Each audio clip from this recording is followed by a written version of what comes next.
Hello and welcome to Politics Europe, your regular guide to the top stories in Brussels and Strasbourg. On today's programme, EU leaders have praised Germany and France for brokering a ceasefire in Ukraine. But as Russia still seems to have the upper hand, there are serious doubts about whether it will hold. There's general agreement that Greece and the Eurozone need to move from standoff to a solution. But with the deadline fast approaching, there's still no deal on the country's economic bailout. MEPs have backed the sharing of passenger data on all flights in Europe. But where does that leave our civil liberties? We're in Strasbourg to find out. And Hungary's been in the EU since 2004, but critics say the Prime Minister prefers looking east to Moscow and even China. We've been to Budapest to find out more.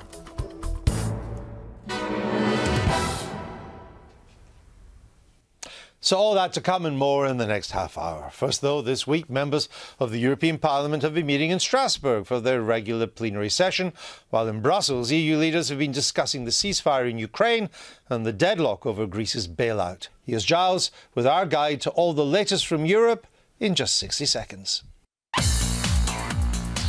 MEPs want new labels on processed food showing where it's from following the horse meat scandal. They hope it'll help shoppers decide whether their supermarket lasagna might be beef or about to win the 2:30 at Epsom.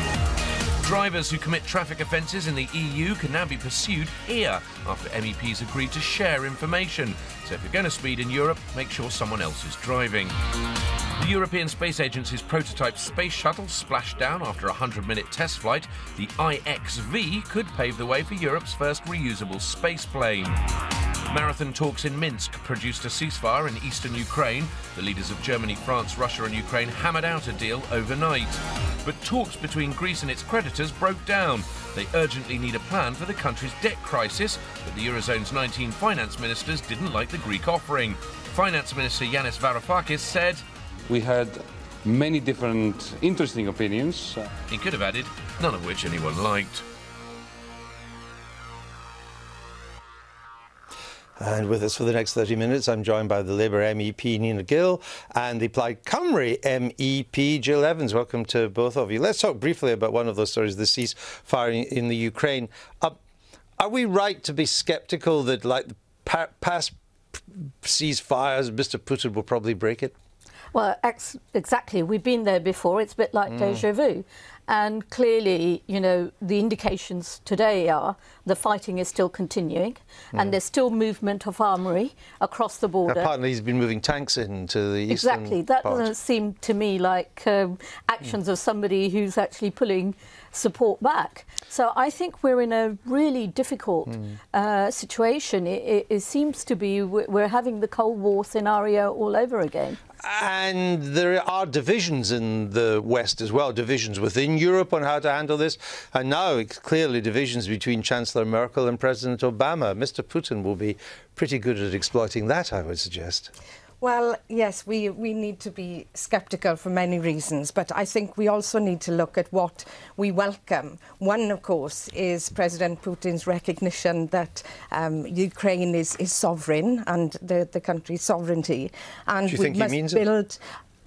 We can only work towards that. And I think from a European Union perspective, what we need to be doing is everything possible to ensure this ceasefire lasts. We have been here before and we are all sceptical, but it's so important. What else to do?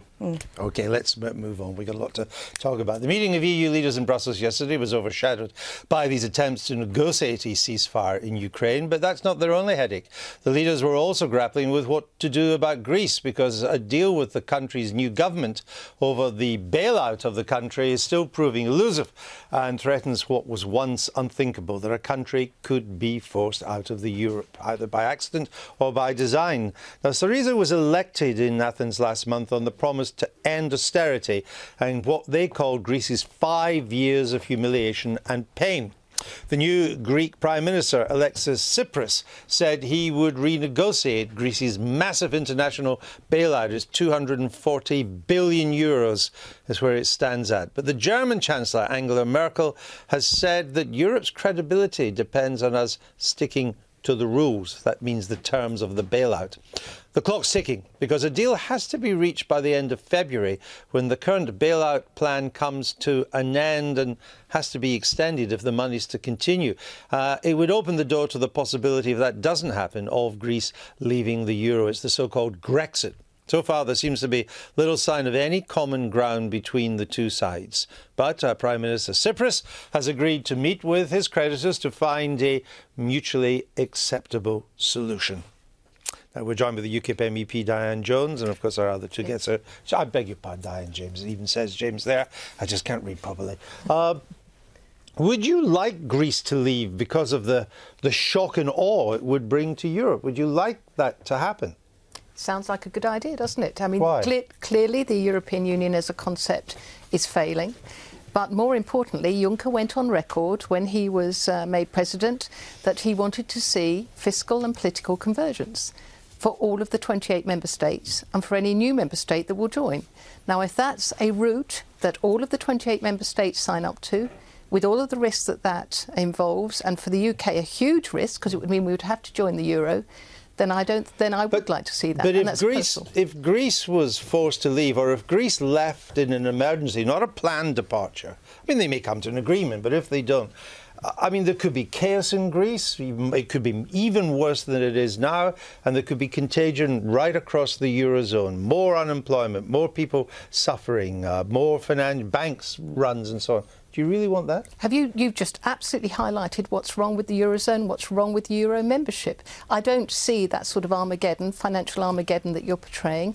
The nightmare for the European Union, for the commissioners, for Mr Juncker, is that actually Greece leaving would flourish and benefit, and within a relatively short time would actually start to get on its own 2 feet financially. Now, you've been quite sympathetic to Syriza's anti-austerity position. Does that mean that you think that the Eurozone countries, the creditor countries, should agree to its core demand, which is a massive haircut on the outstanding debt?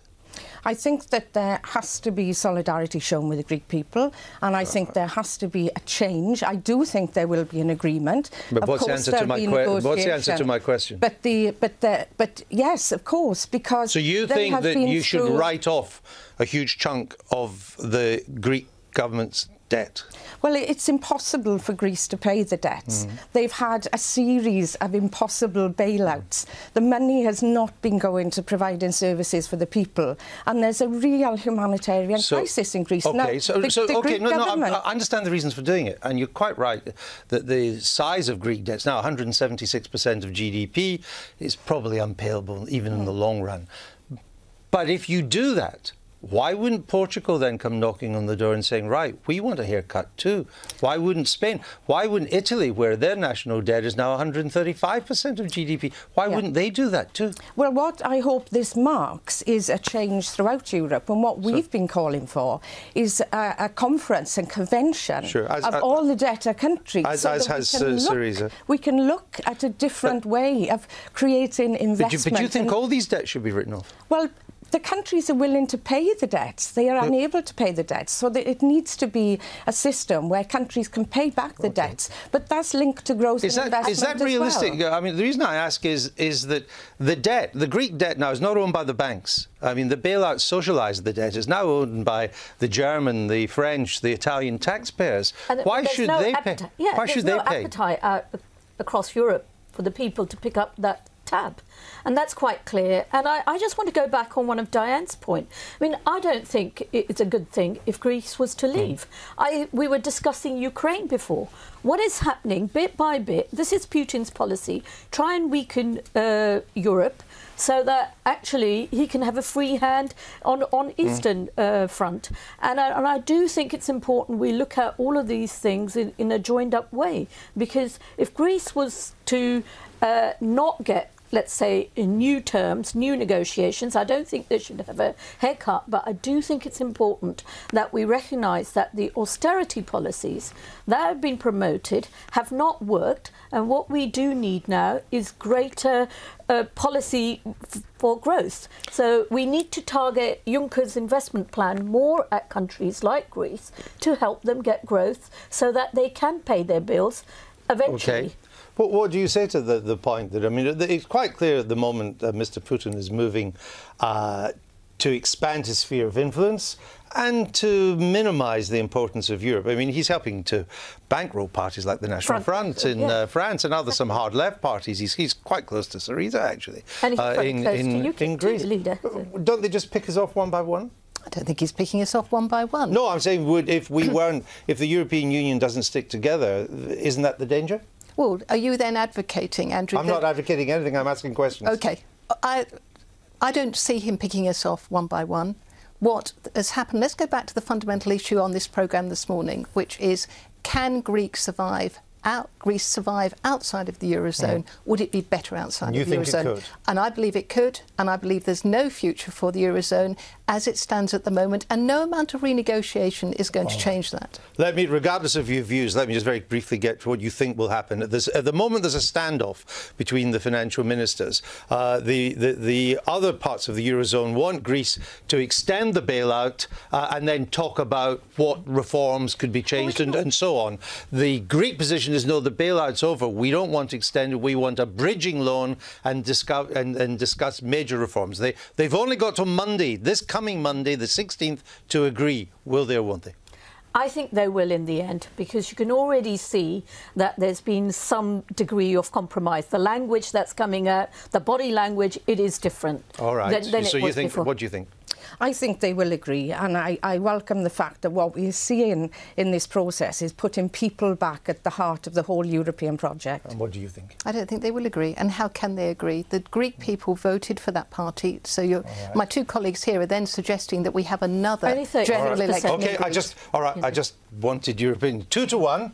And we shall see, because Monday's not far away. If they're going to agree, they better get on with it this week. Diane James. Thank you. Right, second time. Thank you for being with us. Now, MEPs this week back calls for all 28 EU member states to share information about airline passengers. This is really interesting. It's an initiative known as the EU Passenger Name Record, or PNR for short. It's previously been blocked by MEPs on civil liberties grounds, but was put back on the agenda after last month's attack on the offices of Charlie Hebdo in Paris. Our Joko has been to Strasbourg to find out more about this. Images that shocked the world. Journalists gunned down by homegrown terrorists at the offices of Charlie Hebdo in Paris, and later shoppers murdered at a Jewish supermarket. It united world leaders in a public show of solidarity and focused politicians' minds on tightening security for Europe's citizens. But how? I think nobody in Europe can be immune from terrorism. I think it's a global threat, it's a lasting threat, it will not be removed easily. It can happen everywhere on the territory of Europe. I think our societies have to live with that. Unfortunately, we have to fight against that, but we have to live with that because this is a permanent threat.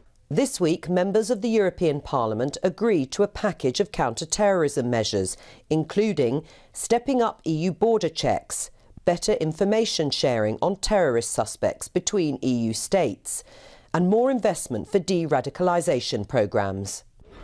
There are calls to go further and put in place a passenger names record system, collecting information on you when you fly in and out of the EU. Not just your flight details, but things like your mobile phone number and your bank details, and even what you eat on the plane. That data would be kept for up to 5 years and given to police and security services. But it's controversial. It's not only on data protection, but it's really on the fundamental rights of each of us to not be surveyed blanketly, because there needs to be proportionality in place. Rule of law-based democracies have that, because that's the difference which we do to repressive regimes who just survey everybody, no matter if there is any suspicion or not. Opponents of a PNR system for Europe are fighting a losing battle. The prospect of thousands of EU citizens currently in Syria, then returning home, has dramatically increased fears of more jihadi attacks on European soil. The Parliament's blocked any EU laws on data retention since 2013, backed by the European Court of Justice ruling that any blanket storage of information violated EU citizens' human rights. That resistance has crumbled. And any mass collection of data, of course, is in sharp focus. So that's why on PNR we had to do our job properly. Quality legislation means that in any mass collection to fight terrorism, we also take care of people's privacy. That's our job, and we're doing it now. We're making the top priority fighting terrorism, but ensuring that privacy concerns are taken care of. We have the tools to do that job now, and we're going to do it effectively and carefully. Balancing people's security and safeguarding civil liberties is always tricky. It's clear, though, there's now a cross-party consensus here at the European Parliament in favour of a new law to collect air passenger information, scheduled to be in place by the end of 2015. That's our Joko. This is a really interesting issue, Jill Evans. You were against it. Why? Well, because I want a really effective policy, as everyone does, and I don't agree that just the mass collection of data is going to be effective. What we need to do is look at what policies we have in place already. 239 different measures adopted in Europe over the past 15 years to counter terrorism. But what specific? I understand that, but just what specifically do you object to most in this proposal? Is there a fear that the data will be misused, that it will undermine civil liberties? What is it? Well, you need a balance between privacy and security, and I don't think that provides the balance. No, I understand that. I'm sorry to interrupt, but I'm trying to pin you down so we can get the... What is it you don't like about it? Well, that data is collected on all of us. No, we know that, but what don't you like? Well, it's not necessary, and it's more effective if that is targeted. The surveillance that we have so far, the security forces can identify people. They have suspects. They need the resources instead and the of taking everybody's to make sure that those measures let me put that back. We them. don't need to collect everybody's data. I think we do to need be to safe. collect everybody's data, because that's the only way you can see patterns. Now, I can understand your concerns, Jill. We do need to make sure individual data, there is a balance to it. As my colleague Claude Moraes said, we are very mindful of privacy issues, but you need to collect everybody's data in order to be seeing those bits of data that stand out on their own. It's going to be a huge amount of data for 5 years. It is open to misuse, though, isn't it? Because we know that when governments do this sort of thing, I mean, look at the RIPA Act in this country, which was basically designed to get the bad guys, and suddenly it's being used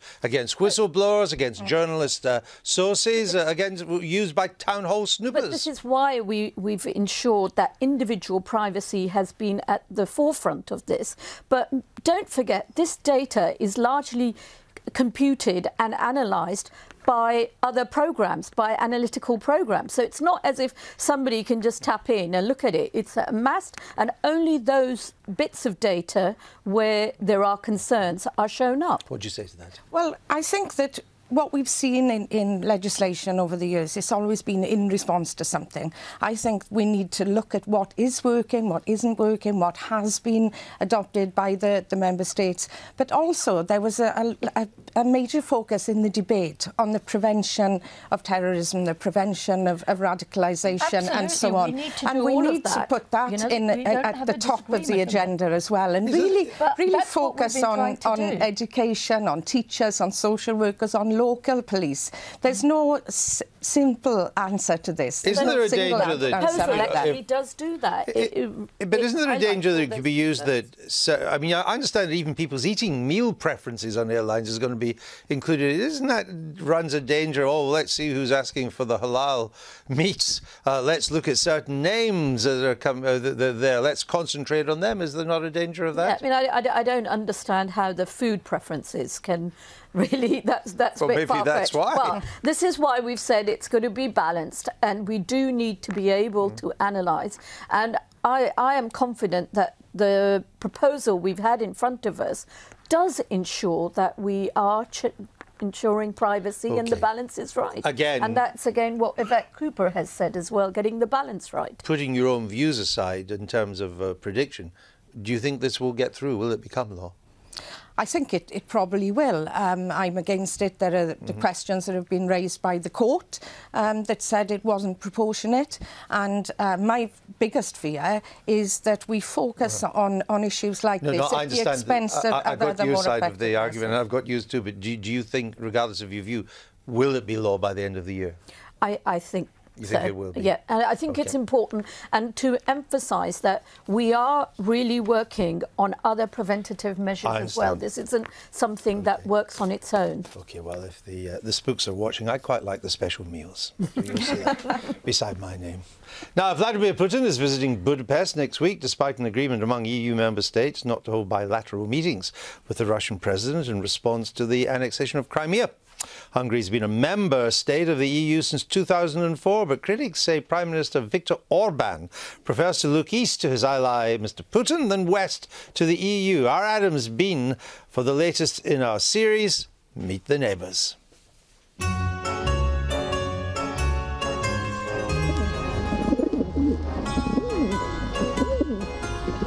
So this is a 44-year-old Russian bike. And it works pretty well. And it comes with Bluetooth headsets, so the perfect way for tour guide Laurent to show me round Budapest.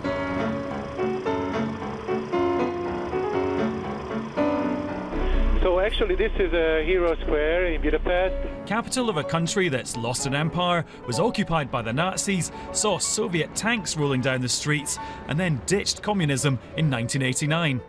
But the most impressive moment I remember well, when it was announced that the last Soviet soldier stepped out the border and left Hungary in 1990.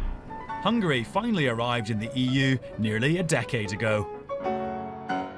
Nowadays, one of its biggest exports is controversial headlines about its right-wing Prime Minister, Viktor Orban. He infamously said he wanted to create an illiberal country. His party, Fidesz, enjoys an enormous majority here at Hungary's version of Westminster. Well, you can see that these protesters want to delete Viktor. He's also been criticised for rewriting the rules for the elections to the Hungarian parliament to favour his party. The EU complained when he tried to rewrite the constitution, and President Obama has compared Hungary to Egypt when it comes to civil rights. Accusations swept aside by Mr. Orban's spokesman. He believes in leadership. I mean, this is something which we don't really and quite experience in Europe for the past maybe 2 decades. There are only a couple of exceptions to that. So leadership is essential to have good decisions and political success. Also having success by the Danube is the far-right party Jobbik. They came second in the European elections here last year, with tough rhetoric about the country's Roma minority and what they call deviant lifestyles. I have a big problem with gay parades. I don't claim myself the right to have a parade just because I live in a happy sexual and whatever life with my wife, and I don't think that this is anybody's business. It's all very depressing for the left-wing activists who meet up in Budapest's bars. I'm really sad about this, and it's not really good to like. I'm traveling abroad, and if I say that, hi, I'm from Hungary, they say that, oh, sorry about that, what's up? How do you handle this? So, like, internationally, this is bad. Although he was instrumental in organising protests last year, which forced the government to drop plans for a tax on internet use, maybe Mr. Orban isn't quite so powerful after all. Outside Budapest, a reminder of a past dominated by the USSR. And there will be a modern-day strongman from Russia in town next week, President Putin. Hungary, one of the few EU countries where he gets a warm welcome. European Union was meant to bring us all together, meant us to feel most closely. Are you not worried now about this? Everywhere we look, the rise of extremes, on the left and the right. Absolutely, and I would say Orban is definitely one of the weakest links. We were talking about Putin earlier, and he's picking Hungary off first. I think it's important. We had a debate in the Parliament this week to try and look at how we address the extremism that is on the rise, and especially countries that allow the extremism to flourish. Even Sweden now has a nativist hard right movement. What's going wrong? Well, I think that what we need to do at a European level is to refocus. And I think that if people feel isolated, if groups feel ignored, if people don't feel that they are part of a democratic system building a Europe that's in people's interests, then of course there is a danger that they turn in other directions. We have to really work together in Europe to make sure that that doesn't happen, but that includes building democracy, strengthening rights and having a real social Europe again. Well, we shall see what happens. I thank you both for being with us. That's it for today. Thanks to all of our guests for joining us on Politics Europe. I hope you'll join us next time. Until then, bye-bye.